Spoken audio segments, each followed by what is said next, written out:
All right, 99.9 Punk World Radio FM. You guys already know what time it is. And right here, we are actually joined by a legendary actor, producer, musician. This guy is honestly the jack of all trades within the entertainment industry. We have Thomas Nicholas. He is also known as Kevin Myers from the iconic teen comedy series American Pie. He also has a brand new television show that just dropped September 8th titled Underdeveloped. We have Thomas Nicholas right here live on the air. How are you doing this evening? I'm good, man. Thank you so much for having me. I'm stoked to be Hey here. man, you are most certainly welcome. Hope everything is all well with yourself out there on the West Coast. I have to say I'm a little bit jealous you're out there with the palm trees and I'm out here in Canada with this cold fall weather. Well, we can trade. It was 100 just a couple days ago, and my AC's broken in my truck, so it's all yours, buddy. I gotta say that 100 degrees. I don't think we ever experienced that out here in Canada. I think maybe once or twice in August, but 100 degrees is definitely a grueling heat wave. Yeah, Actually, it was. I had a couple gigs where I had to drive. I'm trying to think. Yeah, drive like an hour one way, but it was like traffic, so it was 2 hours, an hour back, so that was 3. The next day was like a 2.5 hour drive. So I spent 8 hours in the 100-degree weather in my truck with no AC. So again, it's all yours. But I know you're a busy guy, Thomas, so of course I'm not going to keep you too long. And I do know that at the beginning of your career, obviously, you started on the Tony Danza show. You did, of course, Married with Children and whatnot. But the one movie that always resonates with me is one of your hit films that I think is still cherished by individuals like myself that grew up, and of course my children's and their children's children are going to enjoy for many years, which is actually Disney's A Kid in King Arthur's Court, which you did that movie in '95 with Disney. I got to take you back to that, man, and just ask, like, how did you actually get that role? And of course, what was it like just being a part of that particular film, man? Because that movie, honestly, is an absolute timeless classic. Oh, that's amazing that you're dipping into the deep dive. I love it. I auditioned for that, though I think they had it in their mind that they were going to hire me anyway. Because if you notice, I'm wearing a baseball uniform, which I may or may not have been wearing in my previous film, Rookie of the Year. So they think they capitalized on that. But just the same, it was amazing to go and film in Budapest, Hungary, with of course the amazing Kate Winslet and Daniel Craig, who weren't Kate Winslet and Daniel Craig yet. I mean, they were themselves, of course, but Daniel Craig hadn't become James Bond yet, and Kate Winslet hadn't survived the Titanic just quite yet. And I gotta say as well, people sometimes forget that you're also the individual that invented the roller skate as well. Some people, I think, forget that about your career. Yeah, it's okay as long as people are enjoying the roller skates. I think that's actually what it was called when it was released in Europe, like Rollerblader or something like that. Like something, there's some sort of weird title that it had in Europe. And also as well, I do know that a lot of people might not actually remember this because I believe it was a straight-to video cassette film, but A King in Aladdin's Place was also the follow-up for A Kid in King Arthur's Court as well. My favorite is when people go online, especially on TikTok, I'll do something and they're like, "Oh my gosh, it's A Kid in Arthur's Court. It'd be so awesome if you made a sequel to that." I'm like, done. And they're like, "What?" I'm like, "It's already been made." And they had no idea. Yeah, it sounds bad to say. I know it's obviously not like this, but kind of like with Sinbad, how he did supposedly Shazam or something like that. People are like, it happened, and then people are like, I don't really recall that ever happening. I mean, I never seen that movie, but I'm going to take individuals' words for it. I find the statistics here of people saying it happened. I just got to go with it. Yeah, I mean, I could definitely see that A Kid in Aladdin's Palace falls under a Mandela effect for sure. And also as well, in the year 1999, you actually took on the iconic role as Kevin Myers. And I have to say, my sincere apologies. I know you probably get asked this every single interview, but I've probably been a fan of these movies since it first came out in '99. So I have to be the 1 millionth and first person to actually ask you this. I was wondering, can you tell us a bit more about your role in this smash hit comedy? And of course, how did you actually land the role as Kevin Myers originally? Yeah, I mean, the role is obviously I mean, it's probably the most relatable character, I think, only in the sense that it's his friends that are a bit outlandish, and I didn't mainly because I didn't have to do a lot of the embarrassing stuff in the movies. So that's where I got kind of off scot free. As far as how I landed the role, it considering the show that we're on, I'm going to tell. There's many versions of this story, but the one I think that relates most to the punk world is that my job was actually saved by Save Ferris. I don't know if you knew this or not. I actually did not know that. Okay, so this is going to be a deep cut for you. So Monique, the singer of Save Ferris. So the joke is it's Save Kevin. Now I've renamed her band because Andrew Keegan actually had the offer for my role, but he was also shooting 10 Things I Hate About You. Now, just imagine the alternate timeline reality of like Andrew Keegan would have been like the king of like the teen comedies if he was starring in 10 Things I Hate About You and American Pie that were out practically simultaneously. But the issue was they had one conflicting date that they couldn't solidify the schedules for him to make it available for him to do both jobs. And the reason they couldn't do that is there was one date when Save Ferris, who was on tour, had available to film their scene in 10 Things I Hate About You. And so Save Ferris is the only reason why Andrew couldn't do the job. And I had the opportunity to audition and book the role. I actually did not know that, but I'm now honestly thinking about that now, Thomas. I really don't think anybody else could have done that role except for yourself. But I mean, obviously, if it was a different universe, we probably could see it. But I don't know. Now that we've seen you play Kevin in, I think, yeah, 4 movies in total, I don't really think we could go back and, recreate that with somebody else. No doubt. Well, the crazy thing is, so I went to high school with Andrew, but he only told me this story in 2018 when I hired him in Adverse to play one of the antagonists that I went up against. And then ironically in 2020 when the film was gearing up to come out, we had premiered over in Fantas Porto in Portugal, and I was doing a tour in the UK, and lo and behold, my buddy Matt Stocks invited Monique to my show, and we told that story for the first time at a live Q&A. And also, as well, in American Pie, there was actually a special guest appearance by the then up-and-coming band Blink-182. I was wondering, did you get the opportunity to actually get the opportunity to meet Blink-182 during your guys' filming? And of course, like, what was it like just filming that scene with them? Because I've always wondered if you guys were actually in the same in the studio that same day, because obviously you were in front of the computer, they were on the opposite end, kind of watching. Well, Jim's little soiree, we should say. Yeah, they shot their scene on the last day, and so I was already wrapped. Most of the other cast was already wrapped. So no, none of us were there. They were just acting to a blank computer screen and being directed what to do. So there's this funny bit where one of the studio executives from Universal had put Dude Ranch in all of our trailers and told us that this band was going to be coming to do a cameo. They were going to have a song in the soundtrack, and they were going to be the next Green Day. And so I, of course, was already playing music. I just finished my first album that, well, doesn't exist anymore because I destroyed all the copies. But that's besides the point. So I made it a point to go to set that day to meet the band. And I've run into Mark Hoppus a few times over the years. I haven't run into Travis or Tom, but I've stayed in touch a little bit with Mark. And they're cool guys. And also, one of the last questions before we move off American Pie, because obviously you did three movies pretty much almost around the same time, in 99, 01, and 03, but then there was obviously a big length of time where you guys didn't do anything. They kind of went off on their own doing the Stifler's Little Brother stuff. When you guys actually got back together, and I want to say 2012, what was it like just, reuniting with the cast and crew and kind of doing the American reunion? It was kind of like art imitating life and life imitating art. I think it felt just as much like a reunion as the reunion we were depicting of the characters.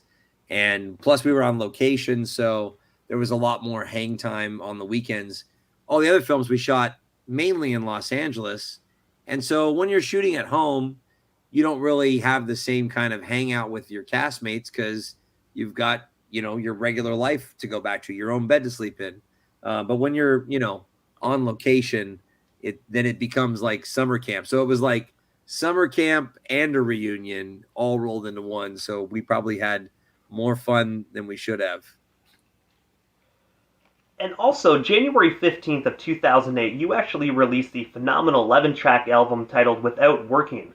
I was wondering if you can actually just tell us a bit more actually about this earlier released album, and of course, what ultimately inspired you to venture into the music industry initially, because I do know you mentioned during the beginning of American Pie you actually created an album, but I know we're kind of going back a little bit, but what actually got you into the music industry originally? I started playing guitar when I was like 14, and I completely just was head over heels for it. I mean, I probably practiced like 3 hours a day for 2 years just because I would record myself and it sucked. And I kept trying to make it better and better. And it was, just something that I was really, really into, songwriting and all that. And yeah, I had finished my first album right around that time. I was supposed to get a song in the soundtrack of the first American Pie movie, but then ultimately it didn't happen. And so that happened on the second one with an EP that I've also destroyed all the copies of. And then on the third one, well, we had like Bob Dylan's son directing it. So he was getting favors from like Van Morrison to like throw songs in there. So I was like, I don't have a chance with this guy. So when I did the American Reunion, I actually played the rap party for everyone. And when I went to the bar to get a drink after my set, one of the directors came up and was like, "Oh wow, you actually don't suck. We should probably put a song of yours in the soundtrack." But the first album that you're talking about, Without Warning, in 2008, I had strived for a long time. We're talking like the first time I recorded an album was 1997. I really don't think I achieved a sound that I was satisfied with until 2006 when I started writing the songs for Without Warning. So that was like the first album that I kind of like went all in on. And then I remember in like right as we're gearing into 2008, the record industry like fell to pieces. And I looked at my producers and I was like, well, crap, what do I do now? And they're like, you tour. So 1,000 shows later, 5 more albums later, I'm working on my 7th album. And I don't know if I mentioned this to you or not, or if you've caught it or not, but Taylor Carroll, the drummer from Lit, who's also the lead singer of Chemical Fire, is producing my 7th album. So the first single is going to drop somewhere around October 20th, about a month from now.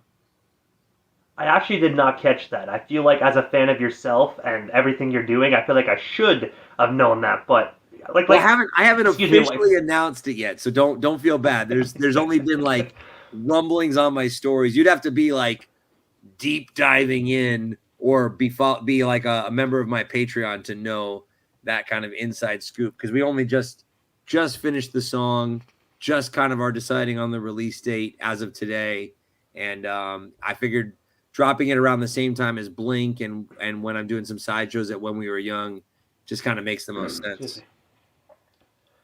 And one question I got to ask, because obviously I didn't even know you actually had music and CDs that you ultimately destroyed over the years. You don't me asking, because obviously everyone has their preference on why they would do that. But what ultimately actually made you decide to just kind of erase that music from your career? Do you think you'd ever kind of recreate it to your liking as of now in 2023 if you could?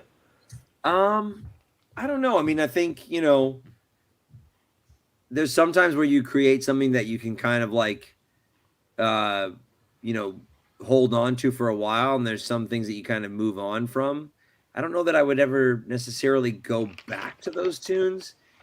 Ultimately the recording itself, I just didn't achieve what I wanted to. And it just seemed to make sense to kind of like, if you've seen like when artists, or especially the younger generation, go erase their entire like social media Instagram page and start from scratch.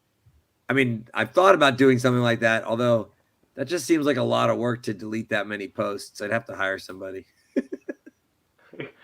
I honestly, when I first actually started my this radio station, had one previously, and someone was telling me that your old radio station might counteract with this one because I have a DJ page that I use as well, and I'm like, there's over 2,000 posts. I am not going through that and deleting all those. If it counteracts, it counteracts. Right.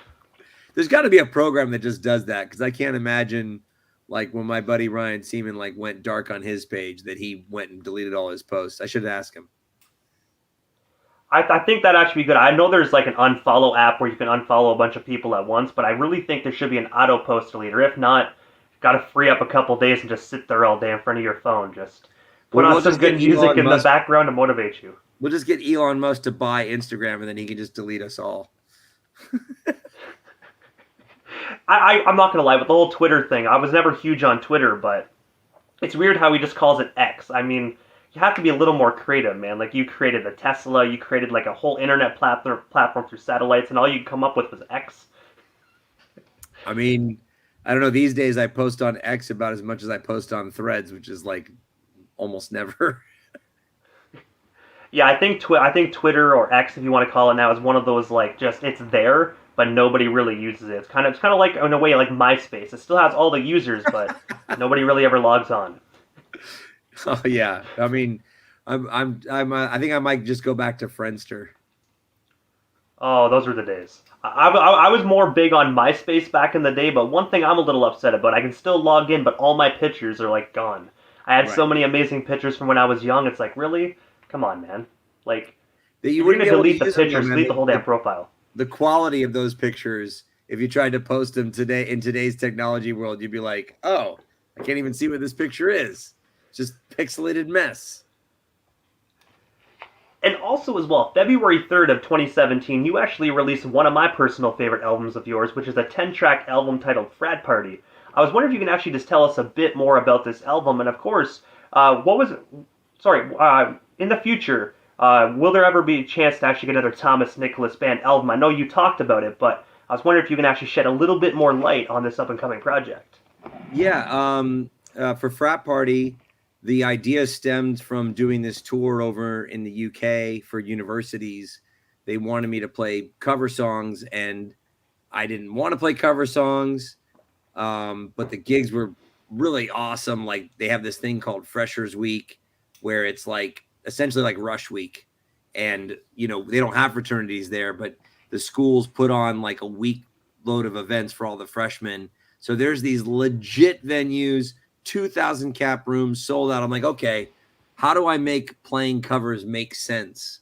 So I thought, okay, I'll just point out the elephant in the room and pick all my favorite songs from American Pie, which also sparked Stifler's Mom.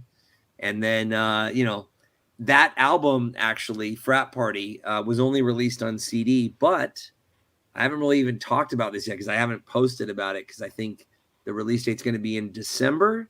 It's coming out on vinyl.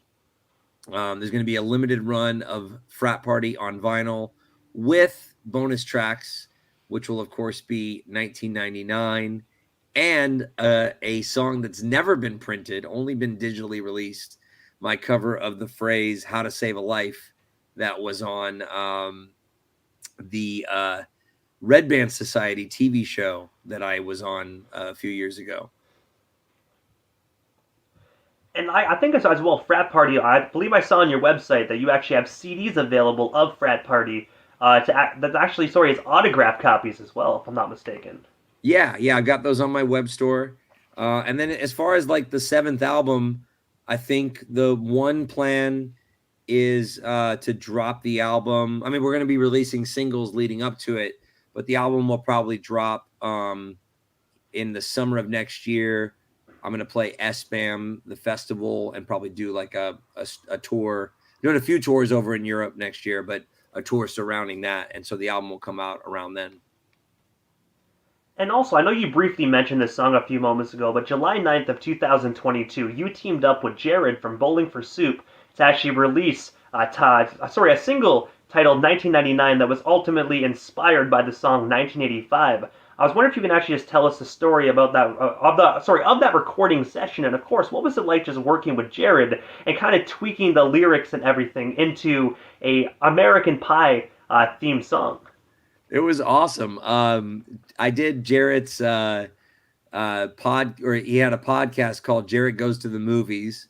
We watched American Pie with a live audience, and after the podcast, we played a live show, and that was the moment where this idea was incepted. It was actually Jarrett who jokingly said it.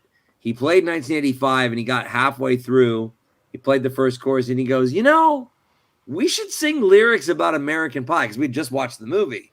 So we started like trying to vamp off the cuff, and it like was like a very quick nosedive, because that song is pretty fast paced.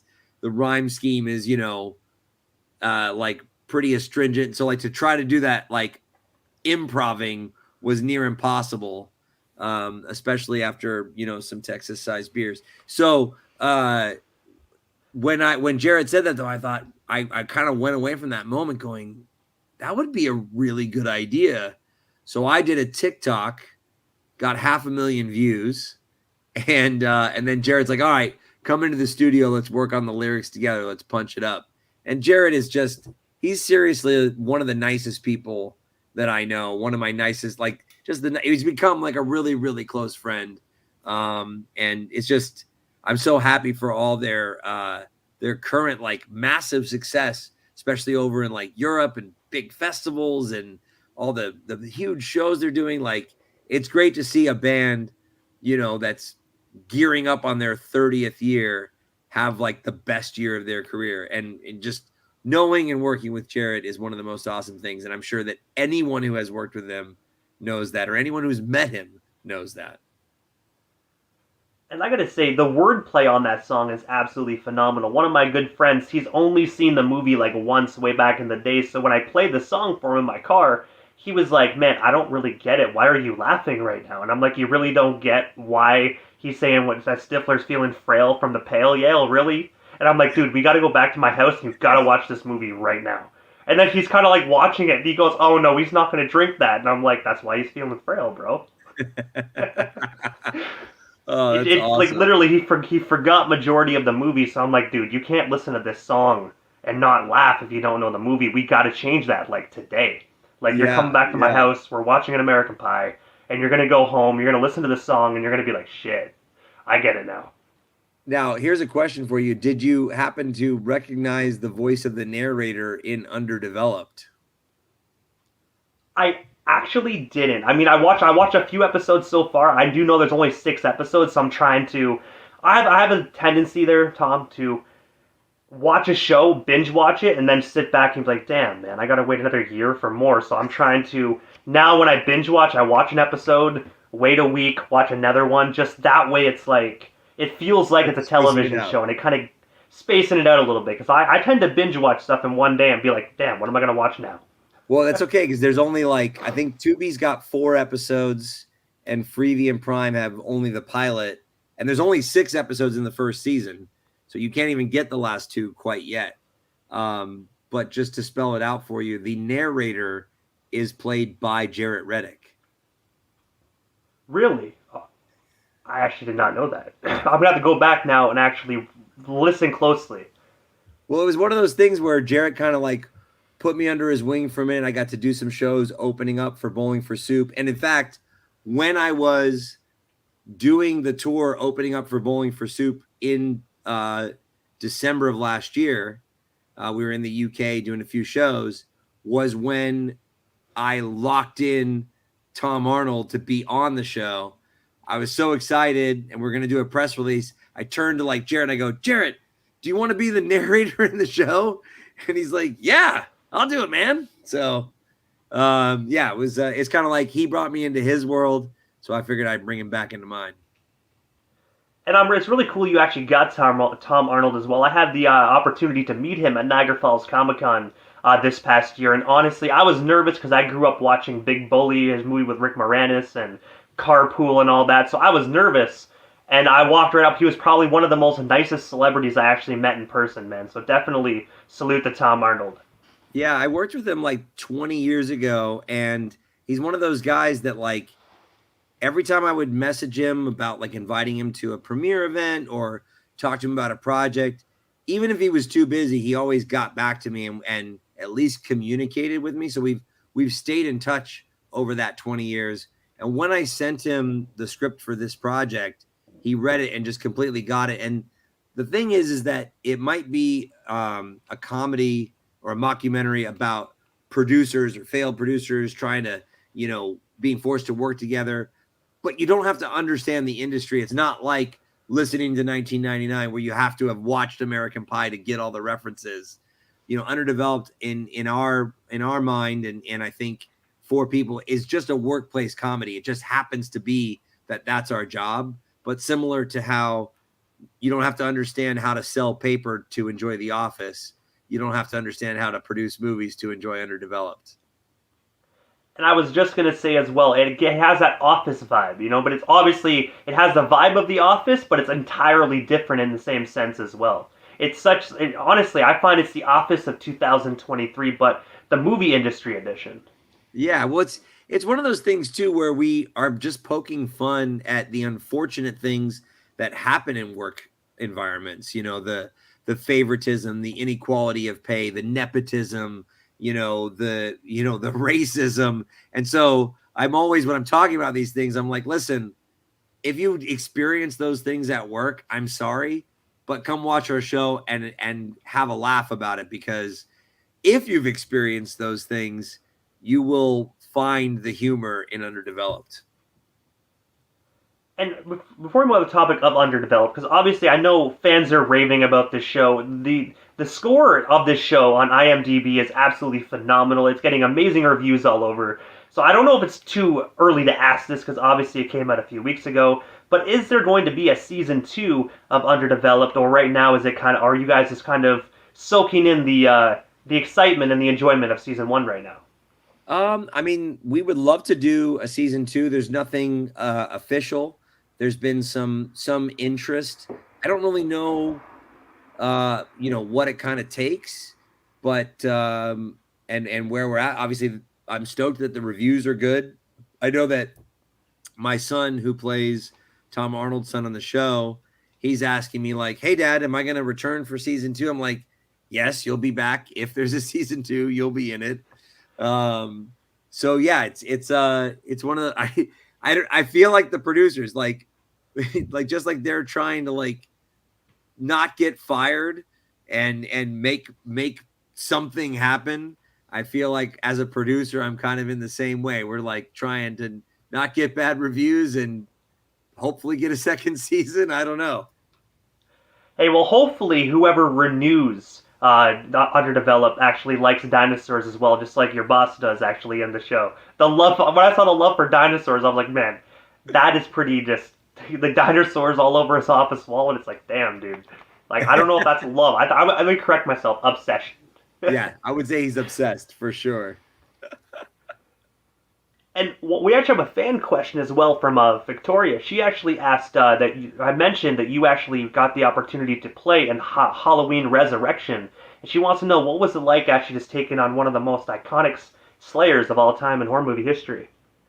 It was awesome. I mean, I that was my first horror movie that I had been a part of, and I thought it was really cool that I got to do it with what I believe and I think is like the originator. I mean, John Carpenter's original Halloween was the first of its kind, as far as that, the shadow lurking, the tension that was building with, Jamie Lee Curtis waiting for him to pounce, but he never really pounced. He just sort of trotted along.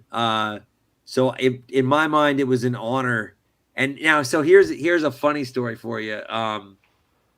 My character, if you remember, was very sycophantic toward Michael Myers, and the reason that existed was my character was actually in the original script was the one that was supposed to dress up like Michael Myers and scare the other contestants of the online game show of staying in his house. And so when I got to set, they gave that to Busta Rhymes, and I was like really, really upset. And I was like, okay, well then I want you to kill me first. And they're like, what do you mean? Your death doesn't happen until, and I said, well, no, I mean, you got to give me something that's going to be like new, and dressing up like Michael Myers was a new bit, right? It had, I mean, I don't think it had existed before that, to have like two Michael Myers staring at each other in costume. Maybe I'm wrong. But so I thought I was just finishing up American Pie 2. So I thought, okay, American Pie 2 is going to come out around the same time as Halloween Resurrection. And the rule of thumb when you're watching a horror movie is the more recognizable a person is, the longer they will live. And that's like the trope, right? They changed it a little bit with Drew Barrymore dying in the opening scene of Scream. Sorry for the spoiler, #spoiler alert. If you haven't seen the first Scream, I don't know what to tell you. But so I thought it would be really funny if I'm in American Pie 2 and then you see me in Halloween, you're like, oh yeah, he's gonna live. Oh no, he's already dead. So, And the one thing I have to ask about, because obviously, as you said, like, they kind of switched up a little bit. So I'm actually genuinely curious now. Like, when were you actually originally supposed to die in the movie, in the original script? I don't know if you are allowed to actually, like, enlighten us, but when were you actually originally supposed to die in that movie? Like, were you supposed to make it to the end? Or were you actually going to be like Busta Rhymes and actually survive the resurrection of Michael Myers? no, I think I was supposed to die somewhere around the time of. I mean, it kind of all got switched around, but the other character who was kind of like the cool kid who got his like eyes pushed in, who's now playing Lenny Bruce on The Marvelous Miss Maisel. I'm totally spacing on his name because I haven't seen him in like 24 years, and he's not even on social media. Because when I saw him play Lenny Bruce, I was like, I didn't even realize it was him for the first half of that season. I was like, dude, that was awesome. But I can't reach out to him because he's not even on like any social pages anywhere. Yeah, I guess some celebrities are like that. I mean, I guess they don't really want to get with the times, but I don't blame them as well. Like, social media can is a great asset for entertainers, but it's also kind of one of those things where it's like, man, I wish I would have never got on this. Yeah, I think you know, social media is it's it's kind of like technology. It's your best friend and your worst enemy all in the same boat. And also, as well, just today, you actually announced that you were actually going to be going on tour starting September 1st, all the way up until November 19th, hitting the United Kingdom, hitting the east coast of the United States, the South, Tennessee, and of course Honolulu. I was wondering if you can actually just tell us a bit more about this show, about these, shows, and of course, what can we actually expect from this up and coming Thomas Nicholas Band meet and greet and show extravaganza? Well, some of them are meet and greets because some of them are like sports conventions and things like that. And then, so that's kind of where I tried to add a little plus sign in there for those events. Not that I don't do like meet and greets at my concerts too, if there's time for it. Some of them are acoustic shows. Some of them are emo social shows where I'm, spinning my favorite pop punk and emo tunes. It's kind of just a little bit of everything, and there's more to come. The end of the year might have me opening up for Hoobastank and Lit. Yeah, I'm waiting for the confirmation on that show in December. And then I'm going to be doing the Emo's Not Dead cruise again next year, as well as touring again through the UK with Don't Panic. We haven't announced that tour yet, so she didn't hear from me. And then also doing a Q&A sort of DJ set acoustic show thing with my buddy Matt Stocks through Germany and Austria. And then again, going back to Austria and Germany and playing, I think, the SBAM Fest. Though none of these things that I'm talking about right now are announced, which is why I didn't include them in the post today. Hey, well, you know what? I think people that are watching on the West Coast, you got to edit this stuff. You know what I mean? Nah, But it's I all mean, right. you heard it here first. That gives individuals time to put money in their safe or take it out of their wallet and kind of save up a little bit. That way they can plan this trip so they can come out and see the Thomas Nicholas Band. Right on. Right on. Well, it's gonna be a lot of fun, and I can't wait for everyone to hear the first single from the new album. It's called "Tomorrow's Gonna Hurt." And I got to say, I really hope you actually bring yourself and the rest of the band down to Canada sometime as well. Because I got to say, I really think Canada has a lot of love for Thomas Nicholas down here. Yeah, where are you exactly? I'm in Prescott, Ontario, so I'm right in between Ottawa and Toronto. So I'm about 45 minutes from Ottawa, about 3.5 hours from Toronto. So I'm kind of in a very small redneck kind of town. Be sad when you hear that one of the songs off my first album that is all been destroyed was actually entitled Chinook Winds. Really? Yeah. I had shot a TV show in Ontario, and I got to experience the Chinook winds firsthand, and I was so like just blown away by like the snow all melting in like less than 3 hours. That it made it as the title of the song, as well as like the singing about it in the chorus of said song. I gotta say, I definitely believe you because down here in Ontario, we get some really weird, wonky weather. Like 1 minute, it will be beautiful sunshine, you're at the beach, and then like literally snap of the fingers, you're running because it's like thunder and lightning and hail, and you're like, where the hell did this come from? I played. It's been a minute, which maybe I could follow up. I got booked once at Stampede Week and played an acoustic show there, but that was like years and years ago. So I'm overdue for some Canadian shows, that's for sure. But I gotta ask, Thomas, obviously you got a lot of great stuff coming up. You got this amazing tour. You got your album that's actually gearing up to come out in December. You got the single as well. But is there anything we happen to miss during this evening's interview? Anything else you still want to talk about, touch on, or promote? We still got you here live on 99.9 FM here this evening. No, man, I think we pretty much covered it all. You know, like I said, underdeveloped streaming now on Tubi, Freevee, and Prime. Yeah, we talked about the Frat Party album coming out on vinyl in December, and the new album or the new single next month. Probably, I don't know. I don't want to compete with Blink 182, but I might drop it the same day. Why not? Just for old time's sake, not out of competition, but only out of love and support. Well, I gotta say, I'm a huge Blink 182 fan, but they kept me edging long enough. So if you drop that album, I am totally listening to yours first. They can wait a little bit longer. Well, like I said, it'll just be the single next month. We only have the first song done of the new album. The whole thing probably won't drop until some point in 2024. But we'll probably, be teasing some singles every 6 weeks or so as we complete them. But I gotta say, first and foremost, Thomas, thank you so much for giving not only myself, but the radio station Airways with a bit of your time, man. I gotta say, it was such an honor speaking with you. I will admit, when I was younger, I didn't have the best life, man, so American Pie was kind of my way to watch and kind of taking myself away from the shitty life that I had at that point and actually have a few laughs, man. So thank you for bringing joy, not only with your music, all your films and movies and television shows, kind of bringing joy back to individuals like myself for so many years, man. So thank you so much for the memories, and I can't wait to hear more music and see you in more movies and television shows in the future as well. Well, here, you want to share this right now? I just emailed you the single. You want to hear a little bit of it? I will definitely play that on the radio station Airways once we actually get off this interview. Sweet. Well, then you've got it. It's an early version. We're getting the complete one on Monday, but it already sounds really good, and yeah, you might as well get a sneak peek a month early.